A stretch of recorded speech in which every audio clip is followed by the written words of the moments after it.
ఈ కథ పేరు బీర్బల్ కిచిడీ కథ. అది శీతాకాలం. గజగజ వణికించే చలికాలం. స్నానం చేస్తున్న అక్బర్ చక్రవర్తి మదిలో ఒక ఆలోచన మెదిలింది. ఆ మరుసటి రోజు సభలో చక్రవర్తి ఇలా అన్నారు: ప్రజలారా, రాత్రి నేను స్నానం చేస్తుండగా నాకు ఒక ఆలోచన వచ్చింది. అది ఇప్పుడు మీకు సవాల్గా ఇస్తాను.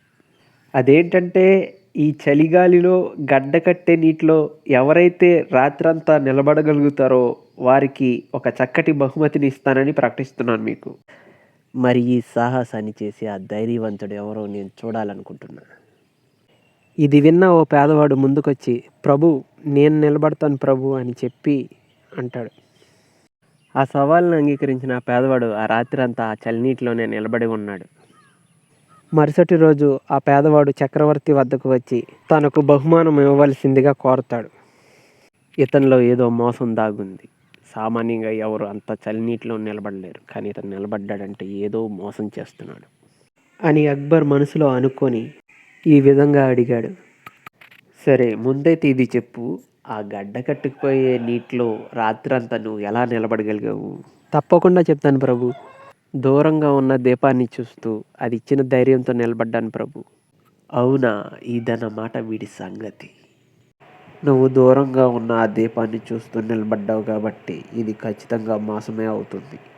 కాబట్టి నీకు ఈ బహుమతి ఇవ్వబడదు అని అక్బర్ చక్రవర్తి అంటాడు. పాపం ఆ పేదవాడు బాధపడుతూ అక్కడి నుంచి వెళ్ళిపోతాడు. ఇది న్యాయమైన తీర్పులా అనిపించని బీర్బల్ ఎలాగైనా ఆ పేదవాడికి న్యాయం చేయాలని అనుకుంటాడు.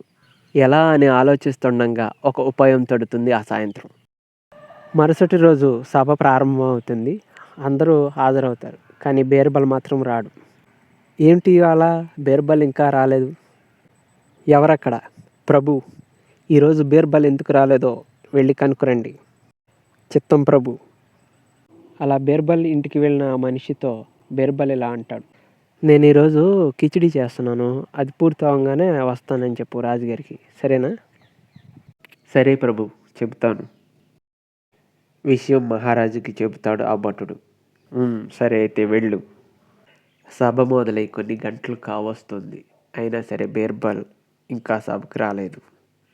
బీర్బల్ కోసం ఎదురు చూసిన చక్రవర్తికి విసుగు పుట్టి కోపం వచ్చి తానే స్వయంగా బీర్బల్ ఇంటికి వెళ్తాడు. ఏవయ్యా బీర్బల్, ఎంతసేపు ఎదురు చూడాలయ్యా? ఏంటి కిచిడి ఇంకా ఉడుకుతూనే ఉందేంటి? ఇవాళ ఒక ముఖ్యమైన విషయం చర్చించాలని చెప్పాను కదా. అవును ప్రభు, కిచిడి ఇంకా ఉడుకుతూనే ఉంది అని సమాధానం ఇస్తాడు బీర్బల్. ఏంటి, ఇంకా ఉడుకుతూనే ఉందా? ఏది, నేను చూస్తాను పద అంటూ వంటగదిలోకి అడుగుపెట్టిన అక్బర్ చక్రవర్తి ఒక్కసారిగా అవాక్కవుతాడు. ఏంటి బీర్బల్, ఏమైంది ఇవాళ నీకు? ఏంటి తెలివి తక్కువ పనులు?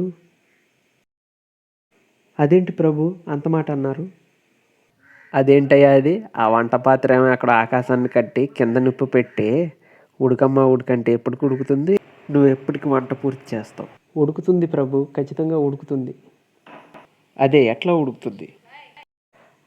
అప్పుడు బీర్బల్ బదిలిస్తూ ఇలా అన్నాడు: మహాప్రభు, ఎక్కడో దూరంగా ఉన్న దీపాన్ని చూసి ఒకడు చల్లనీళ్ళలో నిలబడగలేనిది ఇక్కడ పెట్టిన అగ్గికి ఆ పాత్రలోని కిచిడి ఉడకదంటారా?